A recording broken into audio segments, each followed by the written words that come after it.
ሰላም ውድና የተከበራችሁ የኢለን ዩቲዩብ ተከታታዮች እንኳን ደህና መጣችሁ።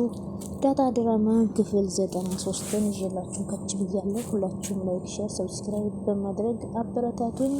እንግዲህ አቶ ደረጀ እንግዲህ አቢጌልን ማለት ነው ባለፈው አቢጌል የገደለችውን ልጅ ማለት ነው እንዲሁም የአርጁንን ጓደኛ አብየል ገድለዋለና እናቶ ደረጀም እንግዲህ በጓሯቸው ቀብረውታል ማለት ነው። በዛም የተነሳ እንግዲህ ዳጣ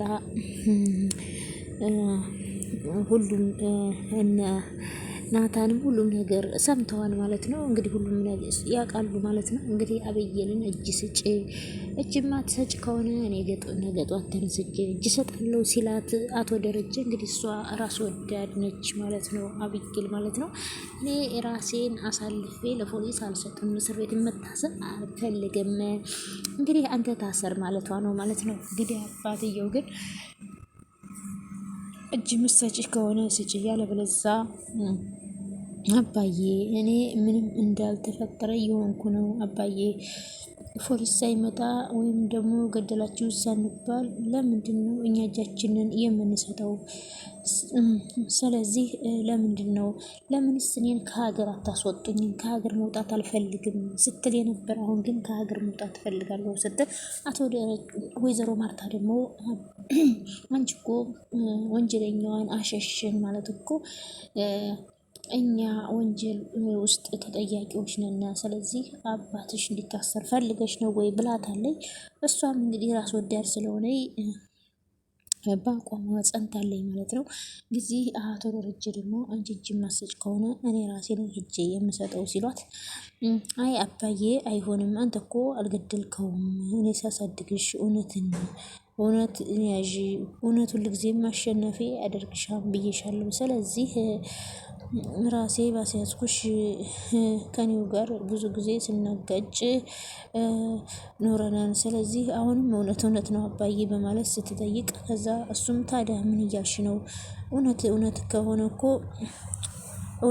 ከሆነ እኮ ስለዚህ አድርጊ ያልኩሽን ማድረግ አለብሽ በማለት አቶ ደረጀ እንግዲህ ሲጠይቋት፣ እሷ ግን አሁንም ራሷን አሳልፋ መስጠት አልፈለገችም። አባቷ ቢታሰሩ ራሱ ግድ አላላትም። ስለዚህ አባዬ እንደዚሁ ዝም ብለን መቀመጥ አለብን፣ ሁሉንም ነገር ማጠፋፋት አለብን በማለት ለአቶ ደረጀ ስትላቸው ስትመልስላቸው አቶ ደረጀ ደግሞ አይሆንም፣ እንደዚህ አይደለም፣ እኔ ውሸት አልፈልግም፣ ወንጀለኛ ነሽ፣ አሳልፈሽ እጅሽን ለፖሊስ መስጠት አለብሽ፣ ካልሰጠሽ ግን እኔው ራሴ ነኝ ለፖሊስ እጄን የምሰጠው በማለት እሷ ግን በጭራሽ ልትቀበል አልቻለችም። አንቺ የምትዩን አምና የልጇ ሞት ትክክል ነው የምትል ይመስልሻል? በማለት አቶ ደረጀ ጥያቄ ሲያቀርቡላት ላበጌል እና ስለሆነች አትቀበልም አባዬ በማለት ስትመልስለት፣ እሷም አለመቀበሏ ትክክል ነው፣ እኔም ደግሞ መግደሌ ትክክል ነው፣ ስለዚህ አባዬ ይቅርታ እጅ አልሰጥም በማለት ለአቶ ደረጀ መለሰችላቸው። አቶ ደረጀ ደግሞ አየሽ በአንድ ጉዳይ ላይ ሁለት ውለታ አለ፣ አንቺም ደግሞ ለዚህ ነበረ አባትና ልጅ ስንጋጭ የነበረው ለዚህ ነበረ፣ ተይ ተስተካካይ ስልሽ የነበረው ለዚህ ነበር። አንድ ሰው ላመነበት ነገር መሞቱ ልክ ነው፣ ገዳዩ መግደሉም እንግዲህ አንድ እውነት ቢሆን ኑሮ ሰውን አይገልም ነበረ። ስለዚህ አንቺም እንግዲህ እውነት ነው እኔን ሊገለኝ መጣ ብለሽ በራስሽ አቋም ገለሽዋን። ስለዚህ ነገሮቹን በአንድ አቋም ማየት ምን ያህል እንደሚያስከፍል እየተማርሽ ይመስለኛል፣ ምን ያህል ዋጋ እንደሚያስከፍል ሲላት፣ እሷም እንግዲህ እኔ ምንም መታሰር የለብኝም ጭራሽ አልታሰርም እያለች ነው። እንደገና ሶስተኛ እውነት አለ፣ ልጁ ደሙ ይጮሃል፣ አንቺ አሳልፈሽ እጅሽን ለፖሊስ ካልሰጠሽ እሱ መሞት አልነበረበትም ነበረ፣ እረፍት ማግኘት አለበት። እሱ እኮ አንድ ጊዜ ሙቷን እኮ ልጁን አለመግደል ትችይ ነበረ ግፋ ቢል እንኳ መጸጸት ነበረብሽ። ራሱን ቢስትና ቢተርፍ እንኳ ሁላችሁም ትክክል ትሆኑ ነበር። ምክንያቱም ሁለታችሁም ሳትሞቱ እንዳጋጣሚ ፍርድ ሊያጋጥማችሁ ይችል ነበረ። አሁን ግን አንቺ በህግ ሰው የገደለ ይቀጣል። ይህ ደግሞ ግዴታ ነው። ዝም ብሎ ተድበስብሶ ማለፍ የለበትም። ነገ ወይኔ ወይ አንቺ እጅ መስጠት አለብን። ያን ሁሉ ጊዜ ስልሽ የነበረው እውነት ፍንትው ብሎ መጥቷል። ስለዚህ የልጁ ደም ፍትህ ማግኘት አለበት። ልጁ ደሙ ፈሶ አይቀርም። ስለዚህ አንቺ ካልሰጠሽ እኔ ዛሬ ነገ ጠዋት ተነስቼ እጅ እሰጣለሁ ብለው አቶ ደረጀ እንግዲህ ነገ ሄደሽ እጅሽን ማሰች ከሆነ እኔ ራሴ ልጁን ገድዬዋለሁ እጄን እሰጣለሁ ብለዋት አቶ ደረጀም ትተዋት ሲወጡ እሷም በጣም እየተጨነቀችና እየጠበበች አሁን እጅ መስጠት አለብኝ ወይኔ ጉዴ ምንድን ነው የማደርገው? እጅ ካልሰጠሁ ደግሞ አባዬ ሊታሰር ነው። ምን ማድረግ አለብኝ? ወይኔ መታሰሬ ነው በማለት እንግዲህ ስቅስቅ ብላ እያለቀሰች እንዴት እጅ እሰጣለሁ በማለት አብይል እንግዲህ ስትጨነቅና ስትጠበብ ትገኛለች ማለት ነው። በጣም ተጨንቃለች። ያጠፋችው ጥፋት እንኳ ብዙ ነገር እያጠፋች እንኳ ምንም የምትታረም አይደለችም። እንግዲህ አቶ ደረጀም እሷ እጅ ካልሰጠችን ይሰጣሉ ብለው እየፎከሩ ነው። ወይዘሮ ማርታም አባትሽ እጅ ሊሰጥ ነው፣ ስለዚህ አንቺ ሄደሽ እጅ መስጠት አለብሽ በማለት ወይዘሮ ማርታም ሲጠይቋት እኔ እጅ አልሰጥም ብላ አሁንም ድርቅ እንዳለች ይገኛል ማለት ነው። ናታንና ዳጣን ደግሞ ክፍል ውስጥ ቁጭ ብለው ከዛ ወይዘሮ ማርታ በር ስታንኳኳ ከዛም ወይዘሮ ማርታ ማን ነው ብለው ናታን ዳጣን አንቺ ቁጭ በይ እኔ በር ከፍታለሁ በማለት በር ሲከፍት እንግዲህ አንቺ ቁጭ በይ ምንም አትጨናነቂ፣ ግን ለምንድን ነው የፈለገኝ? ናታን በጣም አሪፍ ናታን ለምንድን ነው የፈለግከኝ ስትለው በቃ ችግር የለውም የፈለጉት እሽን ነገር እነግርሻለሁ ነገ፣ አሁን ግን እነማየ ቤት ስላሉ ቀስ ብለሽ ከክፍል ወጥተሽ ሂጂ ሲላት እንግዲህ ከዛ ወይዘሮ ማርታ በር ስታንኳኳ ከዛም ማን ነው ብላ ዳጣም በጣም ተደነጋገጠች። ከዛም ናታን ብላ ወይዘሮ ማርታ መጣራት ጀመረች። ከዛ ናታን ደግሞ ቁጭ በይ አንቺ አትጨናነቂ፣ ምንም ችግር የለም እኔ በር ከፍታለሁ ተቀመጭ ብሎ ዳጣን ሲያስቀምጣት ከዛ በሩ ዳጣም በጣም ተጨንቃ ስትቆም ዛሬ ተዋረድኩኝ ስትል አደንግጂ ቁጭ በይ እኔ ከፍታለሁ አለ ናታን። ከዛ በሩን ጎንበስ ብሎ ሲከፍትላት ናታንዬ እንዴ አጀሬት አንቺ ደግሞ እዚህ ምን ትሰሪያለሽ? በዚህ ጨለማ እዚህ ክፍል አንቺ ምን ትሰሪያለሽ? የወንድ ልጅ ክፍል ውስጥ በዚህ ሰዓት አንቺ ምን ትሰሪያለሽ? ደረጀ ብነግረው አልሰማኝ ብሎ እኮ ነው በማለት መተረቷን ጀመረኝ። ከዛም ዳጣን በጣም ፈርታ ስትጨነቅና ስትጠበቅ እንዴ ማየ ይህ እኮ የራሴ ክፍል ነው፣ ይሄ ናታን እኮ ነው ቀጥ ብሎ የመጣው አለች። አንተ ናታን ለምንድን ነው ክፍል የመጣኸው ስትል ስትል ወይዘሮ ማርታ ትልቁ ዳቦ ሊጥ ሆነ። አረማዬ ሊጥም እኮ ሙቅ ነው ይመሳሰላል፣ ሊጥና ሙቅ ይመሳሰላል፣ ካፈርኩ ይመልሰኛል። ዋቶ ናታን በጨለማ ሰው ክፍል ምን ትሰራለህ?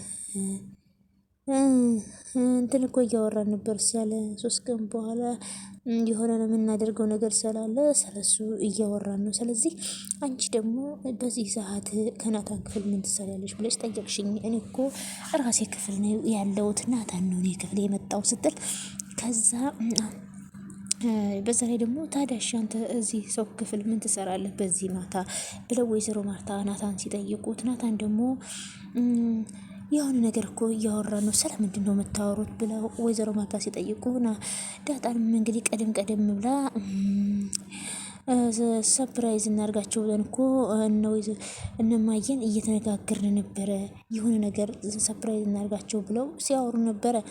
እውነትም ነበረ፣ ግን ወይዘሮ ማርታ አላመኑም አይደለ በማለት ሲቀልዱ የምር ስለሱ ነበር የምናውቀው፣ ሚስጥር ማድረግ እየሞከርን ነበር፣ ሌላ ግን ምንም ነገር አላደረግንም ማለት ናታን። እሺ ይሁን አሁን እንዴ ዳጣን ለብቻዋ ስለምፈልጋት የሰው ክፍል ትወጣለህ አለችው ናታንን። እዛ ናታንም ደግሞ እንግዲህ በሩን ዘግቶ ትቶ ወጣ።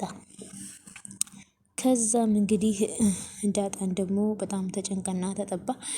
ቆይ ግን እማዬ ምን ልትለኝ ነው ደግሞ በማለት ስትጨነቅና ስትጠበብ ከዛም ዳጣ በጣም ፈራች፣ በጣም ተጨነቀች። አልጋው ላይ ሙና ከዛ ወይዘሮ ማርታም እንግዲህ ቀስ እሺ ዳጣ ምን እያደረግሽ ነበረ ከናታን ጋር? ናታን ግን እውነቱን ነው ሰፕራይዝ ልናደርጋችሁ ነው ብሎ ያለው ወይስ ሌላ ተልኮ አላችሁ? እኔ እኮ ለአቶ ደረጀ ሁልጊዜ ነግረው ነበረ እነዚህ ልጆችማ የሆነ ነገር አላቸው ብዬ ስለው ምንም ነገር የላቸውም በማለት ይመልስልኝ ነበረ። ግን እኔ አሁን እየተረዳሁ ያለሁት እነዚህ ልጆች የሆነ ነገር እንዳላቸው ነው ብላ ወይዘሮ ማርታ ለብቻዋ በሆዷ ማውራት ጀመረ። ከዛም እየመጣ ናታን ይረብስሻን አይደለ ስትላት እያስቸገረኝ እኮ ነው ስንቴ ይመጣን ቆይ አለቀውም አለች ዳጣን። አግዝሻለሁ አይዞሽ እኔ ምልሽ ዳጣ ያ ልጅ አሁንም እዛ ሰፈር እየመጣ ነው አይደል? ማነው አርጁን ነው አይደል እማዬ አለች።